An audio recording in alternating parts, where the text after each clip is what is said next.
तुमची ही मुलं बाहेर खेळायला गेली की खेळायच्या नादात पाणी प्यायचं विसरतात का? मे महिन्याच्या कडक उन्हात डिहायड्रेशनचा त्रास सर्वांनाच होतो. खास करून लहान मुलांमध्ये डिहायड्रेशन झाल्यास हे लवकर समजून येत नाही. लहान मुलांमध्ये डिहायड्रेशनची कोणती लक्षणे दिसून येतात, मग अशा वेळी पालकांनी काय करायला हवं, याबाबत बालरोगतज्ञ डॉक्टर शिल्पा कत्रे यांनी काही उपाय सुचवले आहे.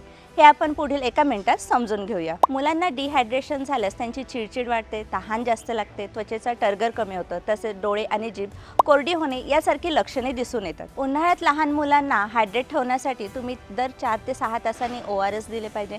तसेच नारळ पाणी किंवा ताज्या फळांचा रस देखील देऊ शकता. तसेच तुम्ही घरगुती ताक किंवा लिंबू पाणी देखील प्यायला देऊ शकता. सगळ्यात शेवटचं आणि महत्त्वाचं म्हणजे जर तुमच्या घरी ORS नसेल तर तुम्ही लहान मुलांना हायड्रेट ठेवण्यासाठी 1 ग्लास पाण्यात 1 चमचा साखर आणि चिमूटभर मीठ घालून प्यायला देऊ शकता. हा व्हिडिओ तुम्हाला आवडला असेल तर जास्तीत जास्त शेअर करा आणि जर तुमच्या मुलांना डिहायड्रेशनचा त्रास होत असेल तर या टिप्स नक्की फॉलो करा.